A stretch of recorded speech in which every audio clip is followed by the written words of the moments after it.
I'm joined today by the political organiser and author James Schneider. Hello. Hello, thanks for joining us. Thanks for having me. In 2016, he served as Director of Strategic Communications for Jeremy Corbyn. He currently serves as Communications Director for Progressive International.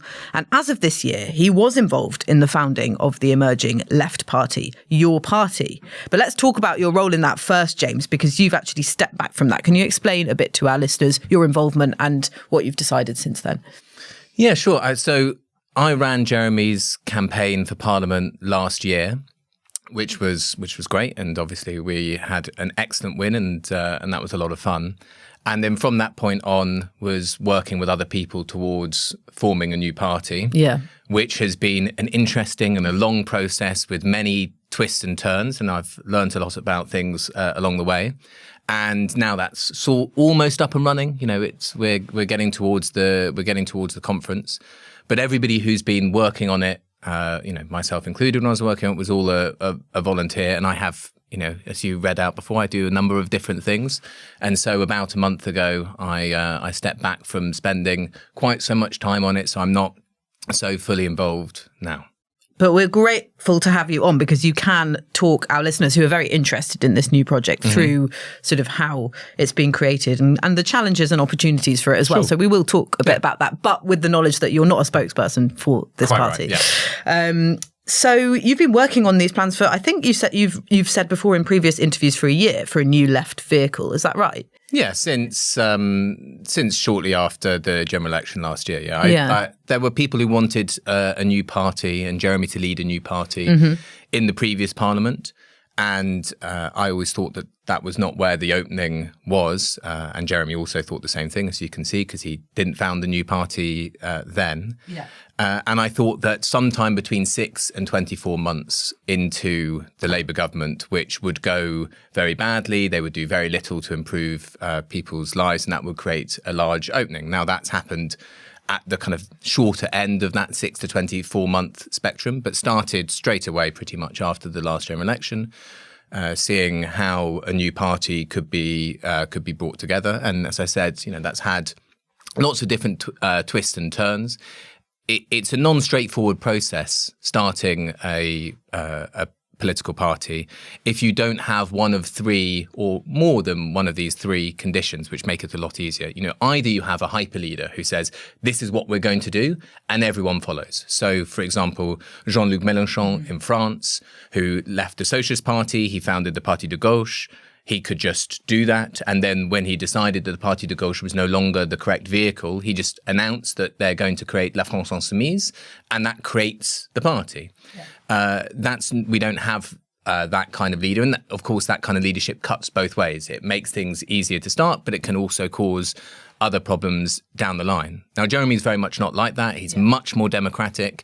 So he wasn't going to order everyone and say, now we're doing my thing and everyone got to get on board the Jeremy Corbyn show. That's not what he's like at all. Yeah. The second is if you have an already existing structured organisation, a trade union or some other type of organisation that has an agreed decision-making structure, then you can get a political party out of that.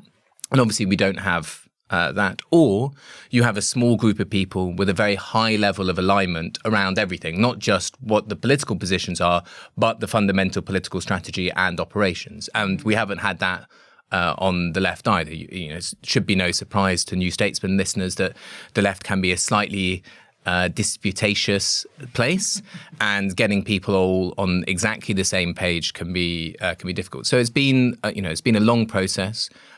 Trying to move towards having a decision-making structure that everyone can agree on, which is why there's this push towards having the founding conference next month, because then finally the party can both be fully founded and it can have a sovereign decision-making structure with its root in the membership. Yeah, because it has had quite a few teething problems, which we've discussed in depth on the podcast before, so we won't go too much into them. But it was originally launched before it really existed.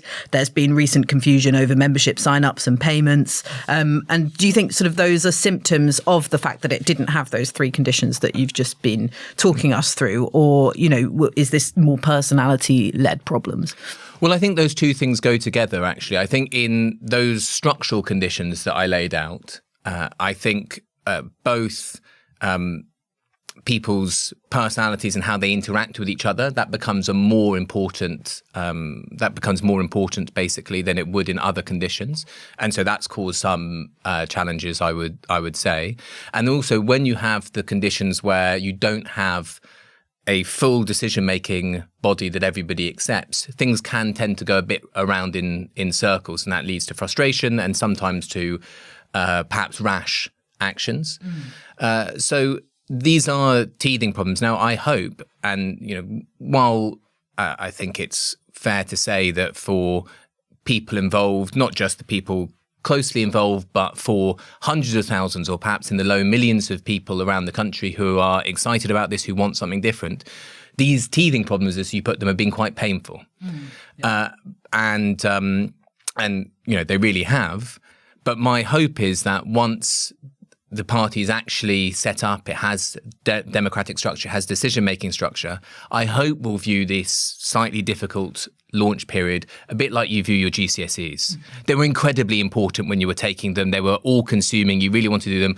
2 years later, you don't remember them that much, and in 5 years' time, it's a kind of irrelevance because you've gone and done other things. So hopefully, once the party is set up, it will begin to do many other things. It will begin to organise with the great mass of the people in the country. It will make the political arguments that we need to see against both the do-nothing Labour government and the hard right of reform.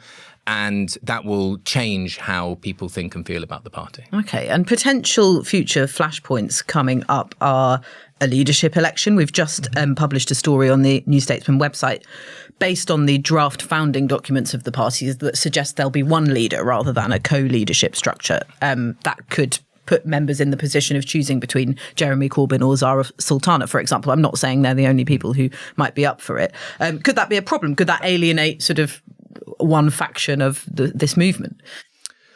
Well, it isn't necessarily going to be a leadership election in that way for just one leader, because my understanding of these draft documents is these are draft documents now that are out for consultation, debate, editing, and they're going to be debated and voted on both at the conference and by all members of the parties. So nothing like that is particularly set in stone. And I think the point about a political party, when it is really set up, or any structured democratic organisation, including trade unions, tenants' unions, and so on, they can accept, people within that organisation can accept that they don't win all of the time. Because no one wins all of the time in every decision. That's completely normal. But you have democratic structures to say, this is how we're going to decide something. Now it's decided, we all get on board with the decision. And there's some mechanism for redress or changing the decision. There's some process and procedures. And hopefully that's what this conference will then give. So if there is a leadership election between, one person and another person, just like in any other political party, you would hope, where people on the same page fundamentally, whoever wins, people would come together around. But also, as I say, that's not the only, what is published in draft doesn't mean that's what's going to happen. That's the first draft for people's views in the country. Okay. And lastly, on the specifics of sort of the founding of your party, which I'm calling it doesn't have a name yet. The conference is due in November. What can we expect to come out of that conference? Are they going to vote on a name in that conference, for example? So I think there are the four founding documents, a political statement, a constitution, standing order and rule book, and an organisational strategy. And those will all go through this process. I think it just started this weekend, these big regional deliberative meetings to discuss those papers.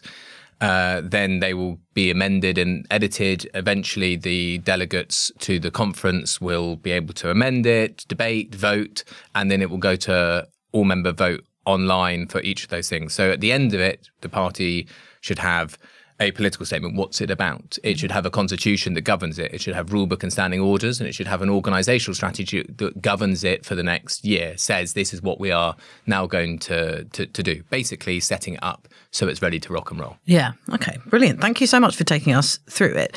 And I know that you've spoken a lot about how this has to work differently from, existing establishment political parties. Can you talk us through that a bit? You've spoken about a grassroots democratic participation being the sort of main basis for the party. How does that actually work in practice? I just want to start from a different place because, yes, I think the party needs to be democratic and that will make it different to, say, the Labour Party, but it doesn't make it particularly different to, say, the Green Party, which also operates as far as I can see. I mean, I'm not in it, but as I can see from the outside, it's a very democratic party as well.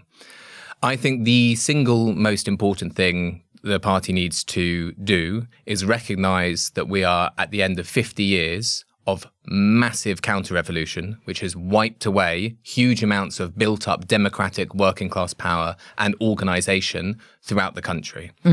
And that if we only pursue the electoral and the parliamentary route, we won't have the sufficient underlying power that if we are able to get into office, that we will be able to carry through the programme on which we would be elected on. So I think that the party has to do three fundamental things. One is to build popular unity amongst the overwhelming majority of people, amongst the working class majority in the country, which is a huge challenge because the only politics that the right have, the only politics really that are left for the status quo are those of division. That is their strategic role, to blame Muslims, migrants and minorities for everything. So the forging of popular unity is an absolutely crucial strategic thing. The second is creation of popular power. So we need to rebuild after that 50 years of counter-revolution, we need to rebuild the rich fabric of social life, tenants' unions, trade unions, community kitchens, workers' centres, social centres, all of these things. We need to rebuild those so that there is once more power in working class communities. If you look at the last election and you look at the areas where independents came from effectively nowhere, came from effectively nowhere to defeat Labour or come close to Labour, that was based in existing social power. Generally speaking, existing social power that was organised through mosques. Now, that type of power used to exist much more broadly in society, and that has to be the fundamental strategic task. And then the third is building a popular alternative, which you build up, yes, through making your arguments in the media and in Parliament, but you also build up through that building of popular power, through building up of tangible demands from people who are organising for themselves to improve their own lives now. So it's a different type of party from just the idea of having basically a parliamentary party. If you look at Westminster now, if you look at the main theory of most all the political parties there, while they have different politics, their theory of change is the same. Their theory of change is you gather up members, supporters and donors who broadly agree with one another. They finance electoral campaigns and sustain a parliamentary operation with the goal of winning reforms in the direction that you want through the existing state machinery. They all have this, reform to the Greens. They have the same theory of change. Now, my argument is that, especially in conditions where social power, democratic social power has been so stripped away, but also generally in history, that does not yield sustainable progressive changes. It can yield some good, some good reforms, some mild reforms, which would be certainly welcome. But for example, the huge victories that were won for the majority of people in Britain after World War II, for example, which were won on the back of a huge increase in working class democratic organisation throughout the country, would not have been won if you did not have all of those institutions. And those institutions are not just in the workplace, they're also in the community, they're also the libraries, they are also the working men's clubs and so on and so forth. Yeah, and I wanted to ask you about this because as part of my job, Britain editor, I go around the country a lot. I often speak to people who work in the kind of organisations that, have been stripped away in a lot of communities. And often that, they really recoil from the idea of being associated with a political party or even talking politics. Obviously everything is political, but in the party political sense, is there not a danger of trying to hijack organisations that are doing good work in their communities if you're trying to build this bottom-up thing? It's not about hijacking. We have hugely insufficient, think about where you live and think back 50 years to where you live. There would have been a workers' centre. There would have been community-owned property. There would have been places where you could have some form of real, meaningful democratic power and places to socially organise. Now we don't have those things. Yeah. So I'm not saying what we need to do is lasso together just the remnants of a previous order. The purpose of having a party that can stimulate, can be a catalyst for this type of bottom-up democratic power building is because if you just said we are going to do democratic bottom-up power building, you wouldn't have 800,000 people signing up in 2 weeks. You can if you say that there's going to be a political party. And then the question is, what does membership of a political party mean? Is it, as we have grown accustomed to in the social media age, that we look in the media or to parliaments to see what the political leaders are doing and then post about it online? That's been the main form. Now, of course, many people have done other things more productive and better, but that has been the kind of normative form of political engagement. And that doesn't build power. I mean, we're doing it on platforms that we don't own, that send us horrible things, and we don't have to go down that particular rabbit hole. Although all of our minds have all been wrapped and sent down that rabbit hole by those algorithms. So I think we have to create a different idea of what does it mean to be a member of a political party. Are you always looking to the parliamentary leadership and what your opinions are on the issues of the day?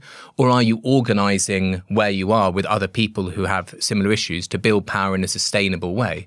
Because that way we can win an election, but on a sustainable basis where we could be in power for a decent amount of time and do real meaningful change, to seriously roll back the level of the destruction of public services and their commodification, the control that capital has over everybody's lives, to democratise elements of the state. We could do all of those things. But just, let's take things back to when Jeremy was leader of the Labour Party. Yeah, I wanted to ask, you're speaking from experience here, right? Yeah. So, we had good policies.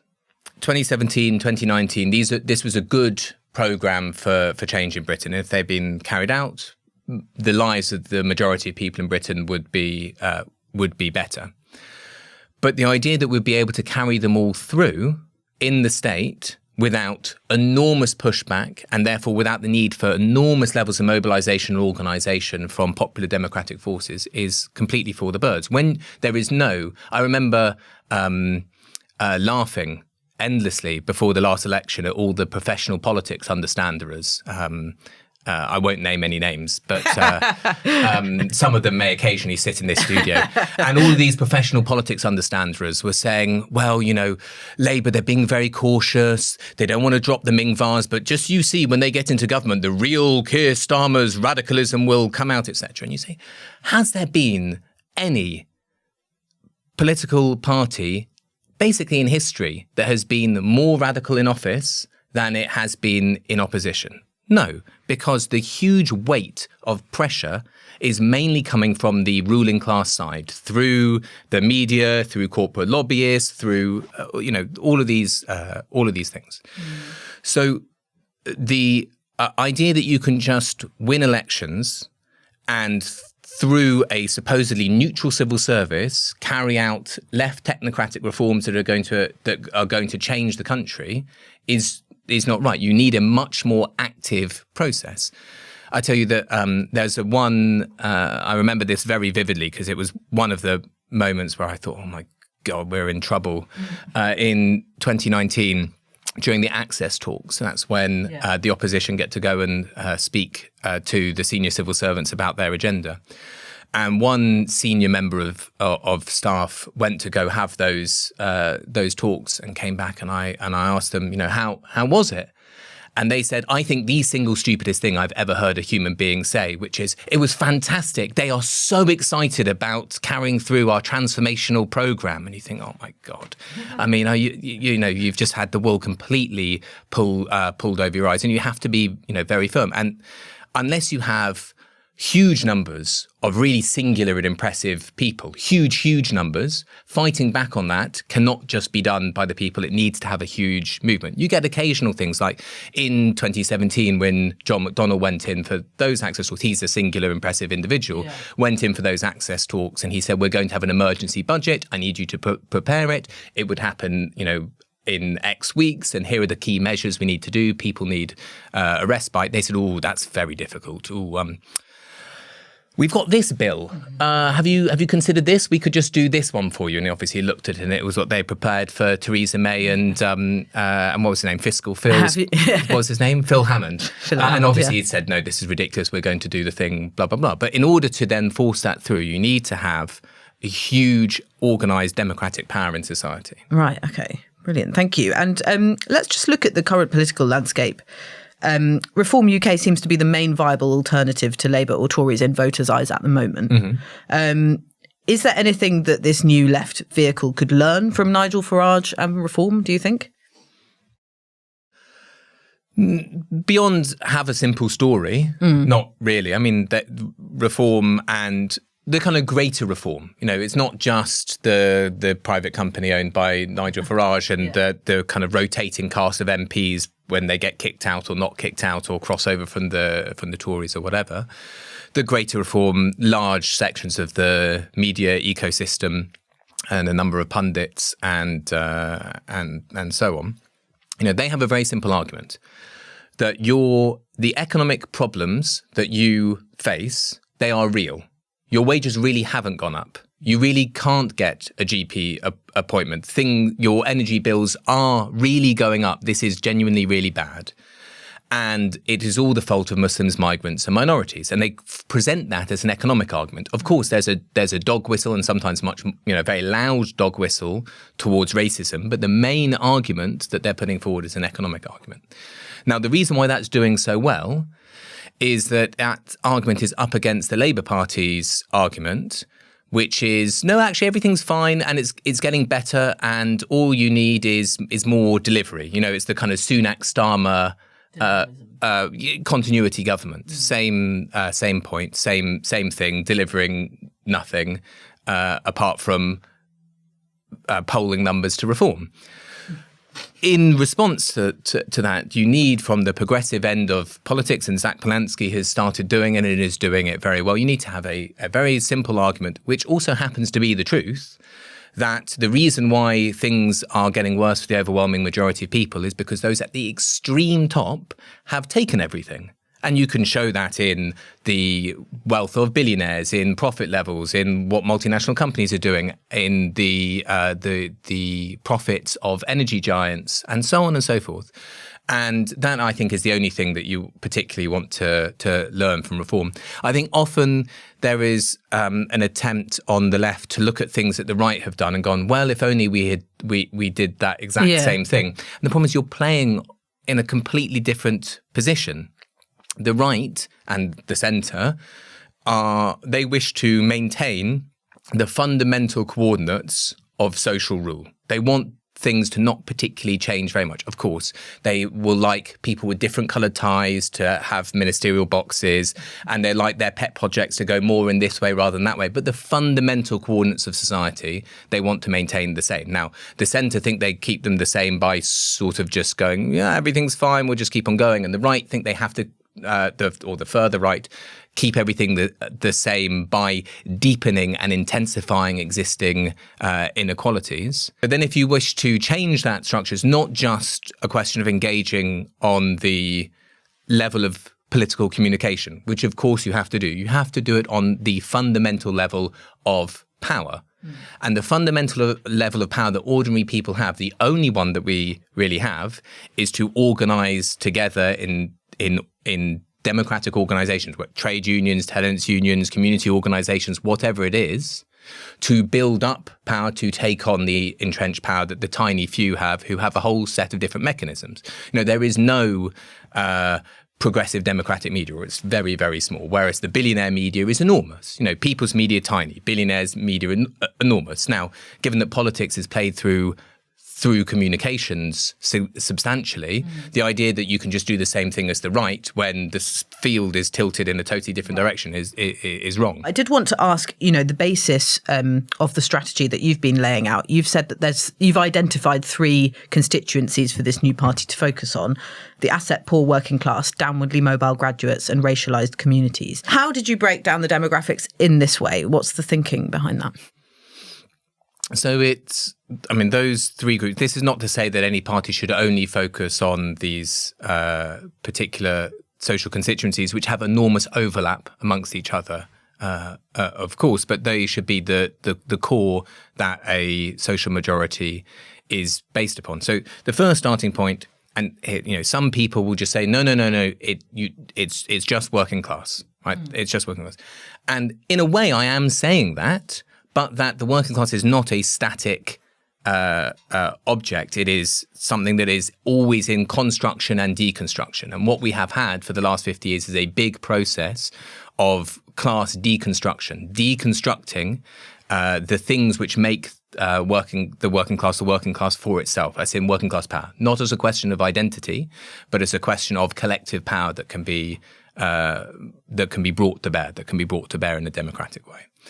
So, looking at these three social constituencies is what makes up the social majority. So, why asset poor working class? By which I mean people who work or used to work in working class jobs that don't somehow have a larger amount of asset wealth than their earning potential. Part of the story that we've seen in the so-called Red Wall narrative, quite a lot of that, not all of it, but quite a lot of that has been the mislabeling of I think of places which were absolute bastions of working class power, which had huge union density, towns with one or two major industries. With those major industries are gone, so this is a process of class deconstruction that has taken place, and so you have in those places a lot of people that either used to have working class jobs or were part of that community and were associated with it, whose economic futures is more linked to their house price than it is to their earning potential because of the changes that have happened in those places. This is not a moral or ethical assessment. This is a sociological analysis, right? Then down on the mobile graduates, in the past, graduates were on the early rung of the professional ladder, and the professional ladder generally took people in the direction towards the status quo, not having fundamental interest in change. But with the twin effects of huge soaring, basically two things that Blair did: the hyper-financialization of the housing market and the massive expansion of higher education means that you've in each age cohort you've got about 50% of the population who are given degrees, who of course are saddled with debt and are unlikely to earn as much as if their parents were professional, as much as their parents. Of course, not all their parents are because of the huge expansion. And struggle to buy a house, struggle to live near their friends if they can buy a house. Childcare is extremely expensive. All of these, all of these things. So that opens up to bring over into the popular camp this huge group of people who may not have traditionally working class jobs, but are part of have the same demographic interests.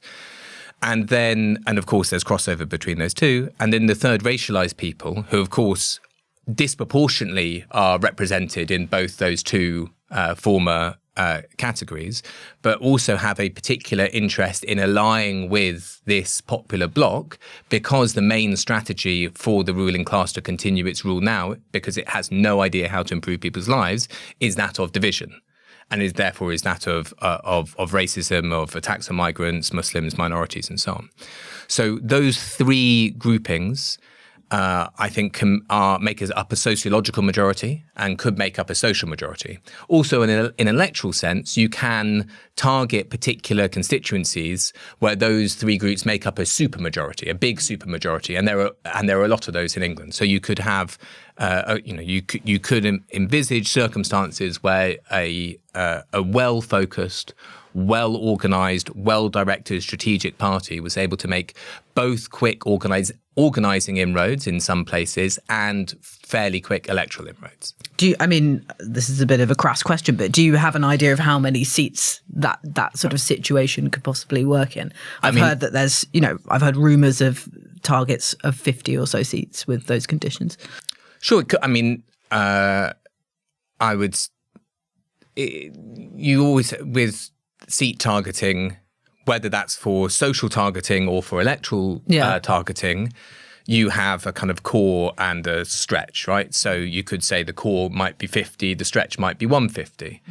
My argument would always be that the way that we should measure success is not just in how many seats are won, but how many seats are won in a sustainable fashion, because you have built up an organised social majority in that area to the point at which it's very hard to imagine another party coming along and winning, which is what if you look at 100 years ago with the Labour Party, the building up of organised working class power particularly in industrial towns, meant that the Labour Party was going to always take a political expression. The Labour Party was always going to win. And it actually takes a long time for that after that power is gone for the politics to change. Yeah. Part of the shock of the Red Wall phenomenon is that that's the political expression of something which had happened 20, 30 years ago.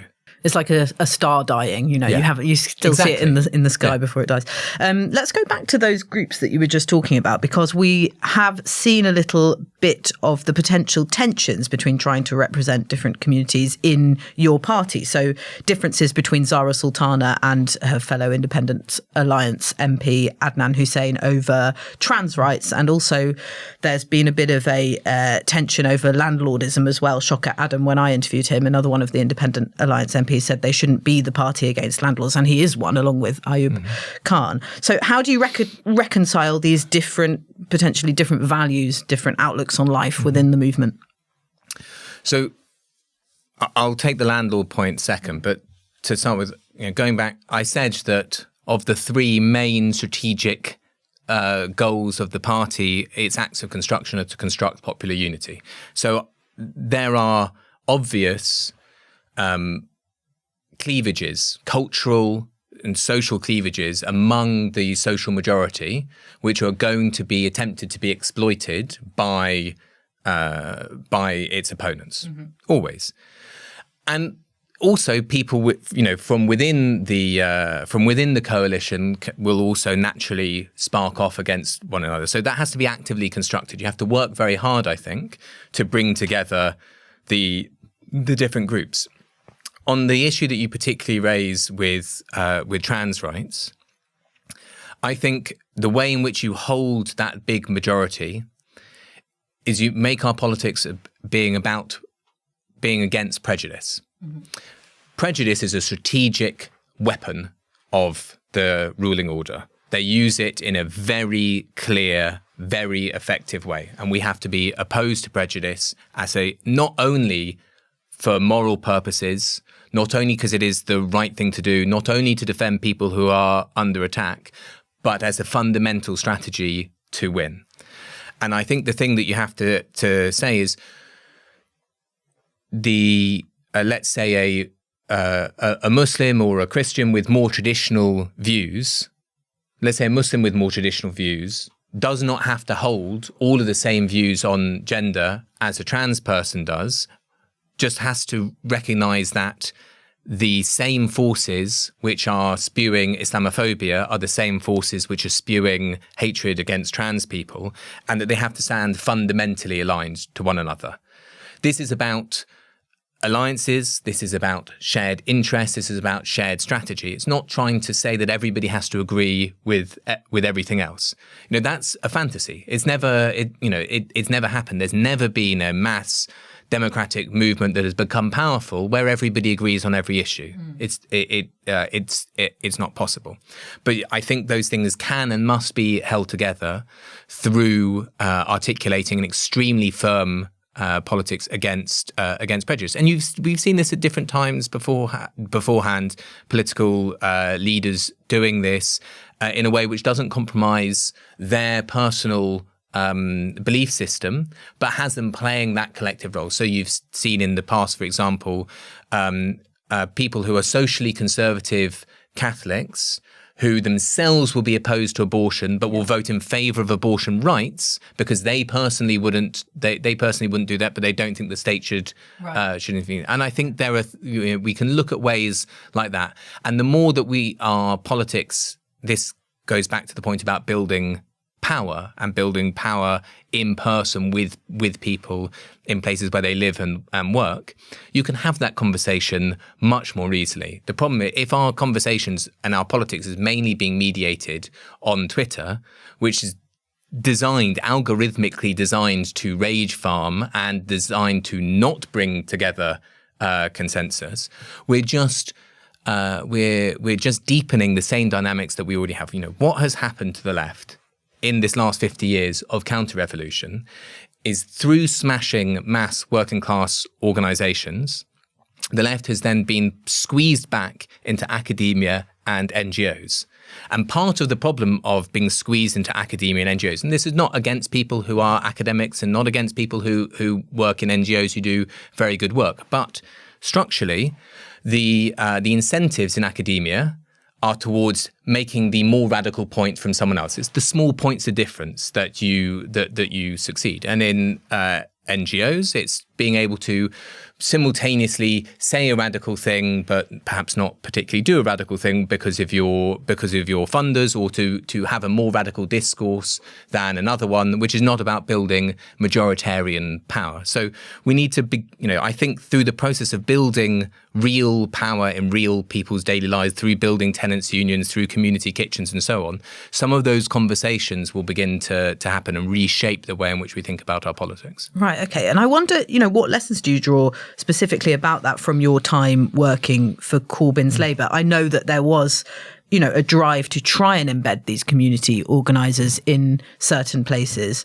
And of course, you're the co-founder of Momentum as well, which was a network of activists who could do work like this. What were the barriers to it? I know obviously that there was sort of a time restraint in terms of the electoral calendar, but what did you learn from trying to build that kind of network? So it has to be done as an intense strategic focus, which we were never able to do. So I'll start with Momentum. In the first paper that I wrote about what should come after the leadership campaign, which I've probably written in early August 2015, I said the Momentum, well, I didn't call it Momentum, but the organisation should sit between the Labour Party and movements, act as a go-between between them and to stimulate more social movements, and laid out that a strategic goal should be to build a national tenants union, and that the national tenants union should then be allied to Corbyn's Labour Party. Now, as you know, that obviously didn't happen. And the reason why that didn't happen is because our strategic focus had to be on fighting within the party, despite wanting to do other things. So partly it's, there were other things going on. Then within the party itself, you're referring to the community organising unit. Yeah. So we announced that in the leadership campaign in 2016 that should Jeremy win again, we would set that up, and we have pretty good plans for it. And of course, that was stalled and prevented by Ian McNicol and the Labour Party bureaucracy that was still in place at the time. And I don't think we managed to set it up until 2018, after Ian McNicol had been removed as General Secretary, and some other changes have been able to be made within the bureaucracy to put it more in line with the strategy which had been voted on and elected overwhelmingly twice by the bulk of the party's membership. So that only had maybe 18 months. It was small. It had a tangible electoral effect in the seats where they had community organisers. They did 2% better than otherwise. Now, 2% doesn't sound like very much, but it's certainly something observable in less than 18 months. Generally speaking, with one organiser in an area, with generally speaking a kind of hostile and uncooperative regional office working against what they were what they were doing. But also you have to remember that the community organising shouldn't be judged by what electoral returns it can get in 18 months' time. This is a long-term project of power building. And it needs to be I strongly think for the party needs to be a huge strategic focus. It needs to be a thing when people think, I am proud to have this card in my pocket that I'm a member. And I also think the Green Party should do the same thing. They should make these same changes. I'm proud to do this. It's not just because you see Jeremy or Zara or Zack or anyone else saying and doing good things on your social media feed. It is because you are also involved in building power with a politicised header, not as charity, not as service delivery, but as building people's power where they are. And that is what the main bulk of our political activity that we need to be doing in the coming years. You said in an interview with the New Left Review back in the summer that the Greens have had virtually no effect on public consciousness. I wonder how you feel. Have you changed your opinion on that since Zack Polanski has won the Green Party leadership contest? And you've been, praising some of the things that he's been doing in the first half of this podcast. Yeah, so when I said that in July, that was absolutely objectively the case, I think. And Zack has done an extremely good job, I think, both running for leader and then in the 6 weeks or so since he's become leader, of punching through into popular consciousness by making, as we were talking about before, the clear and simple arguments about how it is the super rich and big business and banks in this country that have sucked all the wealth away from ordinary people. And that if we're going to do something about that, we need to build massive power amongst ordinary people to tax the rich and to change things. It's a good argument. He's making it well. So he has pushed through. The other points that I made in that interview go more to questions of fundamental strategy, which is not your communication strategy, which I think he's doing extremely well, your fundamental strategy for how you will bring about significant social change. And that's the points that I was making before about parliamentary reform through the state. And yes, because you've called it self-deluding nonsense in that same interview. This idea that together with the Greens, a new left party could hold the balance of power in Westminster. I suppose that's always the idea. You try and win as many seats as possible to try and influence the party in power. Yeah, I've always thought that's completely ludicrous, self-justificatory argument. It was made before the last election that the Socialist Campaign Group should just sit quietly because they could hold the balance of power if Labour had a small majority or a minority government. I remember that. Yeah, it's absolute nonsense. If the Labour Party would absolutely love to do a deal with parties to its so-called right, the Lib Dem, whether the Lib Dems are to the right of Labour, whatever, but, with Lib Dems and to parties to the right to own the left, they'd absolutely adore doing it. If you're going into Parliament genuinely as socialists, you have to realise that everyone that is not in your camp is opposed to and is more aligned with one another, fundamentally. Keir Starmer is much closer to Nigel Farage in his politics than he is to Jeremy Corbyn, Zack Polanski or Zara Sultana. Much, much closer. Okay, well, can you explain to our listeners why you say that? That's quite a big statement. Some of them might be quite surprised by it. I think it works both on the surface and on the fundamental level. On the surface level, if you look at the political positions that are being taken up by Keir Starmer and Nigel Farage on all the major issues, they are far closer to one another than to Zack Polanski, Jeremy Corbyn and Zara Sultana. If you look at, let's pick a few issues. Wealth tax, he's in the same position as Nigel Farage. If you look at positions on welfare, he's in the same position as Nigel Farage, not on the other ones. If you look at questions of foreign policy, not just Gaza, but of course Gaza, he's in the same position as Nigel Farage, but also our fundamental relationships in the world with the Imperial United States, they're in the same position. These are in a different position. So I think on all of these surface points of their politics, they are. But then on the more fundamental level, which goes back to, do you think that society should fundamentally change, and it should fundamentally change in the interest of the many, not the few? And that means that those that have hoarded all of this wealth and power need to lose some of this wealth and power so that everybody can be an equal human and live with equal dignity. Keir Starmer doesn't want the fundamental change, and nor does Nigel Farage. They have a different method in how the fundamental change. Keir Starmer thinks, like Rishi Sunak, that if you just sort of do managerial delivery with a sclerotic state and a completely useless political class trying to manage the state, that somehow we will all just go back into our pre-2008 financial crash world where we just think, oh, yeah, the economy, it's probably run by clever people. And yeah, politics is a bit annoying, but it's probably run in our interests. Right, that's not going to happen. And Nigel Farage's solution is to say what we need to do is we need to take the existing inequalities and inequities and we need to drive them deeper in order to secure them, in order to hold on to them, in order to secure the current distribution of wealth and power in society. It needs to be made even less equal, even more extremely hoarded. And, Jeremy Corbyn, Zara Sultana, Zack Polanski, all perhaps in slightly different ways, want to see fundamental change in society. They want to see power shifted really quite dramatically in society, away from those that have it towards those that don't have it. I mean, Jeremy as well, and Zara, I know less about Zack's international politics, but Jeremy and Zara as well have an understanding of our role in the world within an imperial structure with US imperialism, with over 800 military bases around the world, starting wars, overthrowing governments. They also have that frame where Starmer and Farage are in exactly the same position. So really, I don't see an enormous difference. Of course, I would, one is a nicer guy than the other, probably, maybe, I know one of them. I know Keir Starmer, worked with him for years. Yeah. I would rather Keir Starmer. It is a less horrible flavour of establishment rule, but it's still establishment rule. Okay. And what about this idea of a pact? I mean, how would it work?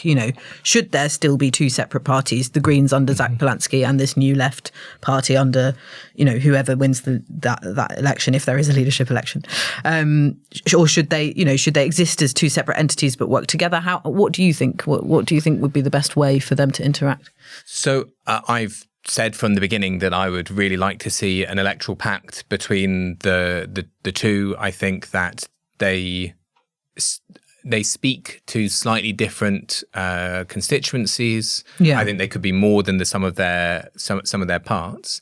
And I also think that you could generate some kind of, at least in the in the near term, additional excitement by having open primaries but with two competing parties. Is a bit more media exciting. So let's look at the Mamdani primary campaign in New York and look at what we have coming up in 2028, which are quite big mayoral elections in London, in the northeast, in Manchester, in Liverpool, in around Bristol, in the West Midlands, and so on.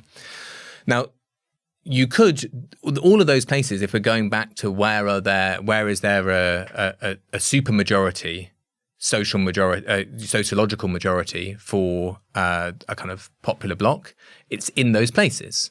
So you can see there's a potential for major parts of the country to be won over by progressive forces, Green, your party, whatever it is, at that point, which is 1 year out from an election. To me, that seems like a potential strategic turning point. And I think part of the way in which you could win those elections or do very well in those elections is you'd have to get candidates who have big personalities and they get lots of attention. And how do you do that from an outsider's position? Well, I think if you ran joint primaries between the Greens and your party or whatever it ends up being called, for example, in those cities or metropolitan regions, in the year before, two candidates from the Greens, two candidates from your party, whatever it is, there's more of a sense of jeopardy. It would be more exciting. It would get more attention. You'll be much more likely to go around the country and covering it. Are the Greens going to win this one? Is your party going to win this one? What's going on? Maybe is this candidate more close to that candidate? And you could develop the infrastructure in all of these places ready for the elections the following year, as well as build membership, raise money, and surface, hopefully, new candidates who can be real leaders.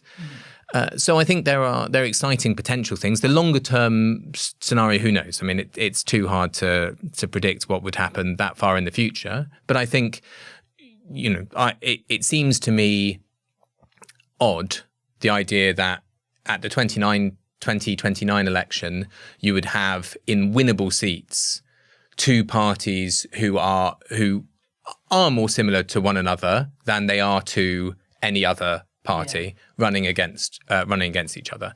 Now, there are lots of different ways that could work out. The Greens could get a free run at 15 and your party could get a free run at 40.